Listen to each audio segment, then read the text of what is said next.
আসসালামু আলাইকুম। Welcome to my channel. আজকে আমি একদম অল্প উপকরণ দিয়ে আজকে চিকেন শাসলিক বানাবো। আমি প্রথমে এখানে মুরগির বুকের মাংস ছোট করে টুকরা করে নিয়ে ভালোভাবে পরিষ্কার করে নিয়েছি। এভাবে ছোট, ছোট টুকরা করে নিয়েছি। মুরগির বুকের মাংস দিয়ে গুলা সবচেয়ে সুন্দর ভালো হয়। এখন আমি এখানে এক, এক করে উপকরণ দিয়ে দিব।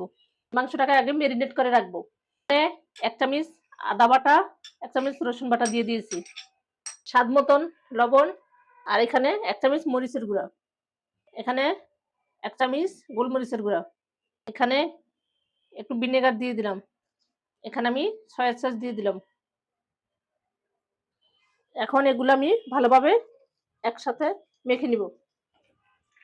আপনারা লাল, হলুদ, তারপরে সবুজ কালার ক্যাপসিকাম নিতে পারেন। আমি এখানে ১ কালার ক্যাপসিকাম নিয়ে নিয়েছি, সবুজ কালারটা। এভাবে ছোট, ছোট করে টুকরা করে কেটে নিয়েছি। আর এখানে কিছু টমেটো একই সাইজের সবগুলা টুকরা করে আমি নিয়েছি। পেঁয়াজগুলোকেও এইভাবে আমি টুকরা করে নিয়েছি। সবগুলো এখন একসাথে দিয়ে দিব। দিয়ে এগুলো একসাথে আমি সবগুলো একসাথে মেখে নিব।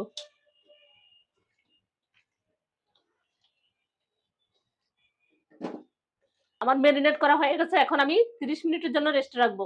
এখানে আমি কিছু শাসলিকের কাঠি নিয়েছি। এখন এগুলো আমি একটু ভিজিয়ে রাখবো। না হয় হয়তো ভেঙে যেতে পারে ভাজার সময়। এখন একটা সস বানিয়ে নিব। এখানে আমি টমেটো সস নিয়েছি। এখন আমি এখানে একটু তেল দিয়ে দিব। আর কিছু চিনি দিয়ে দিব। এখন একসাথে একটা সস বানিয়ে নিব এটা। ৩০ মিনিট আমার রেস্টে রাখা হয়ে গেছে। এখন আমি যেটা শক্ত এই সবজিটা আগে দিবেন। শক্ত সবজিটা আগে দিয়ে নিবেন।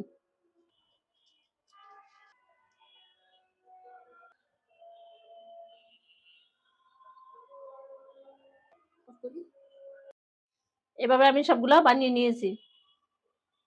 সবগুলো আমি কাঠিতে গেঁথে নিয়েছি। এখন আমি প্যানে ভেজে নিব। প্যান গরম হয়ে গেছে। আমি এখন একটু তেল দিয়ে দিব।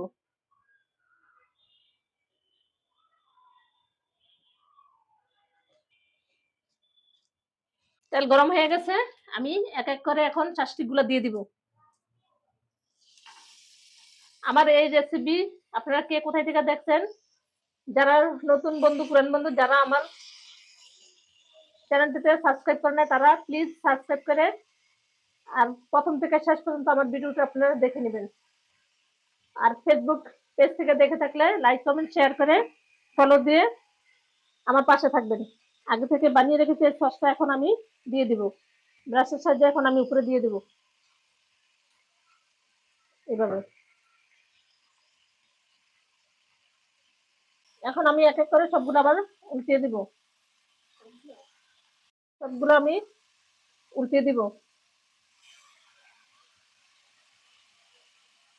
এখন আবার ব্রাশ করে দিব। আবার এই সস দিয়ে আবার সবগুলোর উপরে এভাবে ব্রাশ করে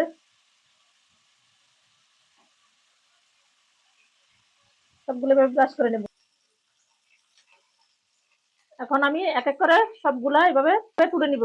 আমার চিকেন শাসলিক বানানো হয়ে গেছে। একদম সহজভাবে আমি এই চিকেন শাসলিক বানিয়ে নিয়েছি। আপনারা যে কেউ এটা এভাবে বানাইতে পারবেন। আমার রেসিপি ফলো করে আপনারা বানাইয়া দেখবেন, খুব ভালো লাগবে খেতে। আমার পেজটি আমার ইউটিউব চ্যানেল থেকে দেখে থাকলে লাইক দিয়ে আপনারা আমার পাশে থাকবেন। আমি আপনাদেরকে একটা খুলে দেখাই। একদম ভালোভাবে কুক হয়ে গেছে। একদম খুব সুন্দর হয়েছে মাশাআল্লাহ।